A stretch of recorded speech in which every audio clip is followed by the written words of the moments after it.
Good afternoon and welcome to the Tameside Reporters Sports Show. It's a Hyde United special this week ahead of the biggest game in the club's recent history, an FA Cup first round tie against League One side MK Dons at Ewan Fields tomorrow night. We'll be hearing from staff and players ahead of the game, which will be broadcast live on BBC Two.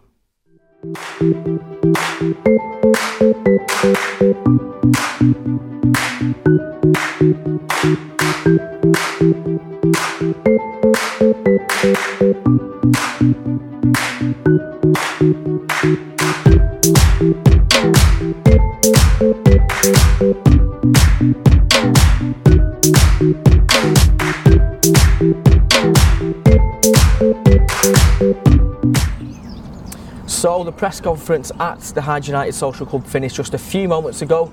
Manager Darren Kelly, goalkeeper Peter Crook and top scorer Matthew Beadle spoke to the press ahead of tomorrow night's game. Let's hear what they had to say. We are at a huge belief in the squad, work with them obviously regularly. We've seen what we're like in battle when we go and play games. So in terms of the game Friday, it's going to be a big battle, but you know what, these guys will relish it. I think it'll bring an extra 10-15% to their game, and then they'll be ready for it. The big thing is they got to go and enjoy it, give their all, and then who knows what'll happen after the 90 minutes. Now yourself and the coaching staff have been made full-time this season. How's that improved the way things are run at the club? It's huge because even you look at our training, we have a lot of young lads in our training sessions as well. They've stepped up, so it gives us an idea of what sort of underneath us in terms of the quality within, and the infrastructure itself is absolutely fantastic. There's 4 or 5 of the young lads who are playing and training with us. At the end of the day, if we weren't in during the day, we wouldn't be able to see this. So we're very, very focused on the youth and bringing them through and making sure that for the next 5, 10, 15 years, there's a steady progress of young players coming through, because they're coming into an environment with players who will also help them, encourage them, and ultimately let them be themselves and have the belief in themselves that they can go on and play in the first team. And as I say, so far it's been absolutely fantastic, and long may that continue. I think it's just another game. I think that's where a lot of the players are getting their heads at. So it's great for the club, the hype and stuff around it. I was chatting to Daz before. We just want the game to start now. I think it's one of them sayings. So on our day, I think we can beat them, but we're going to have to be on it if we've got a realistic chance. But certainly the players feel that we can do that. So just to touch up on that, just how good has Darren been as a manager, as a man manager? All right. No, good. I mean, he's pretty straightforward with players. Says what he thinks, and I think he's asked me to come in and do a certain job, and hopefully I've kind of delivered that. He's very much into the detail, which is good, and it certainly helps the younger players as well as the experienced players as well. And everyone's buzzing for the game, including the players, the fans, the staff. But we're just treating it as like a normal game, really. Training last Tuesday, and then we've got training tonight. And we're just like I said, we're just kind of taking it as we go, really. And I think we can really do something with the game and take it to them. And with the form you've been on, like I said then, 20 league games unbeaten, are you hoping to transfer that into this club competition? Yeah, exactly, yeah. We're in fine form, and I think if you look at MK Dons, they're probably not. They're obviously going to be the favourites. But like I said before, we're just going there. I'm going to give it us all and see what's going to happen at the end of the day. So Mark, we'll start with you then. Looking back at that press conference, a lot of confidence in the camp. Yeah, rightly so. 20 league games unbeaten so far, 4-1 victory at Gould last weekend, and in the previous game they beat Brighouse Town 5-1 here at Ewan Fields, so confidence is high and there's no reason why they can't get a result against MK Dons on Friday. And obviously it was mentioned that Darren Kelly had sent a scout down to watch MK Dons. What do you think, how do you think that'll play out? I think that's key. I mean, not a lot of clubs at this level would be able to do that, would they? But we've seen with the staff going full time, it's been fantastic. And certainly, if they know how they're going to set up, I know Mark Worthington was talking a little bit about how they play. So he's clearly had some conversations with Darren about how it's going to go. They play 5 at the back, and he thinks there'll be a little bit of space in midfield for a big Camsut to take advantage of. Matt Beadle mentioned it's a great platform for some of these players at the club, like Nick Camsut, to make a name for themselves. A bit of national exposure. But it's a great platform for Matt Beadle to make a name for himself. Obviously leading goal scorer at the club, scored 18 goals last season, and he only joined on Boxing Day, so that goes to show what a quality player he is. But obviously the FA Cup, fans embrace it, management embrace it, and the players of course embrace it, so they can't wait. And let's not forget we saw something similar with Curzon Ashton with one of their players getting a big move after their FA Cup, and Adam Morgan going up the league, should I say. And it was mentioned in the press conference as well about Hyde's coaches and manager being full-time here. What sort of impact does that add for Hyde United?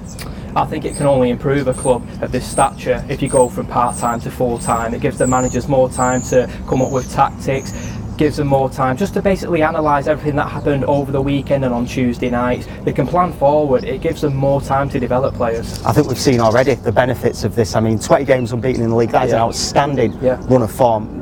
Even at this level, whether it was in the Premier League, anywhere, I think the fans are delighted. And I think they're seeing the fact that when the coach has got more time to work with the players, like Mark said, to plan, reaps dividends.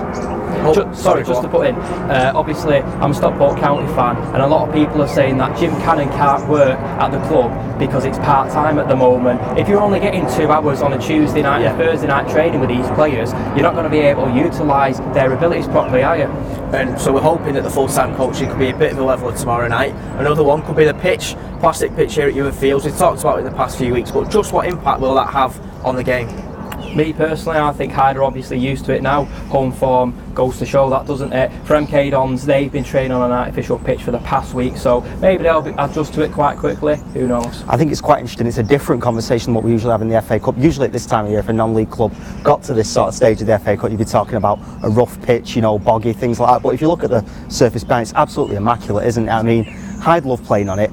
I know MK have been training on it, but that's not the same as playing a game. I think Hyde United could spring a surprise. I think a lot of these Football League sides in previous seasons in the FA Cup, they'll have gone to a non-league side on an absolute bog of a pitch, and they'll place the blame on their poor performances on that pitch. You can't blame the pitch tomorrow night. Look at it, absolute dream. Well, off the pitch, one of the big benefits for Hyde United is of course the financial rewards from playing in the FA Cup first round and being on BBC Two tomorrow night. Mark spoke earlier to Chief Executive Mark Worthington, who told us how that money is going to be reinvested into the club. Yeah, we wrote a detailed budget as a club a year and a half ago, 2 years ago, and the aim was that we would be sustainable through our revenue, excluding one-off items. So the FA Cup has come as a huge bonus to the club, but it's exactly that. The club is actually financially viable and able to achieve its aims based on its ongoing revenue. The money from the FA Cup will accelerate what we're able to deliver with it. So that money won't be spent on the first team. That money will be spent on community development. So the new shirts here, so you can see the Betfred logo, a 5-figure sum from Betfred. He invested that amount of money because we guaranteed we were going to spend that on girls' changing rooms, on new toilet block, on things that are developing the club and allowing us to be better at what we do. So this money will be ring-fenced and used to get us out into the community more, to do more school sessions, to do things that are going to pay dividends in the long run. Because if we just spend it on players now, where are we in 18 months or 2 years? It has to actually generate an ongoing income for the business. So it sounds like you've got a long-term plan in place at the club. Has that always been the plan? Yeah, we wrote when we went fan owned, I wrote a 5-year business plan with some short, medium and long-term aims, and really that was for us as a business to be able to develop, to support the aims of the board, which was to develop our own players in-house, to get promotion when it's viable financially, not just as our sole aim, and then to measure that through having a robust accounting procedures. So unless we're able to go up and be competitive in the division above, our aim was not to be promoted. This year, I think we had a year of consolidation last year. This year, our aim is to be promoted because we now believe, as a club, we're in a position where we could challenge to be promoted again. And by the end of the 18-19 season, we would hope, if we achieved a Conference North place, that we would again have developed the club further in terms of our financial sustainability. It's all about running us as a business, not running us as a toy for the current board to play with.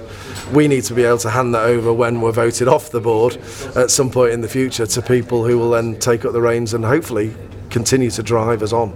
So guys, hearing from Mark there, it would have been easy for him to say that money would be invested into the playing side of the things, hoping to get promotion from the Evo Stick First Division North, but it's great to see that he's already focused on getting that money into the community. Yeah, I think that's what it's got to be. It's got to be a long-term plan, getting involved in the community, getting into local primary schools and high schools, bringing the next generation of supporters in. Like I said then, it could have been so easy just to channel this FA Cup money into the first team squad, but you know, it's not always going to work out, is it, doing it that way? And I know Hyde is sort of leading the way in Tameside in terms of women's football. Yeah. He said they want to build women's change rooms. That's fantastic. I mean, you look at the facilities here, there's certainly stuff that can still be done, but that money's going to help. And like Mark said, getting out in the community, that's what football at this level should be about, you know, inspiring kids, getting them. And of course, with the youth academy they've got, if they can get a few of those kids, good grassroots football, I mean, it sets you up for the next 20 years, doesn't it? So it's pretty quiet here at Ewing Fields now, but in just over 24 hours time it is going to be absolutely rocking. Sell-out crowd, 150 MK Don fans making the journey, obviously in front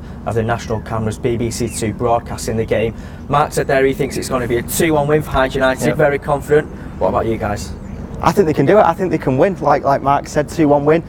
I'd love Pete Boyle to get a goal in his 100th appearance for the club. How amazing would that be? Last minute win or something like that. But like we say, it's a chance for these players to sort of impress in front of the cameras. There'll be a lot of football managers in the sort of the lower football league divisions that'll be watching this. I think it's a chance for him. I'm going to go for a Matthew Beadle winner. I think it's written in the stars. Obviously, used to be at Bristol Rovers, so he's got a lot to prove, hasn't he? Excellent. Well, hopefully Hyde can pull off the shock of the round and beat MK Dons tomorrow night here at Ewing Fields. That's all we've got time for this week, but don't forget, for a more in-depth roundup of all our teams across Tameside, Glossop and Oldham, you can tune into Tameside Radio tomorrow night at 6 o'clock for the Sporting Spotlight with Mark, Lee and Adam.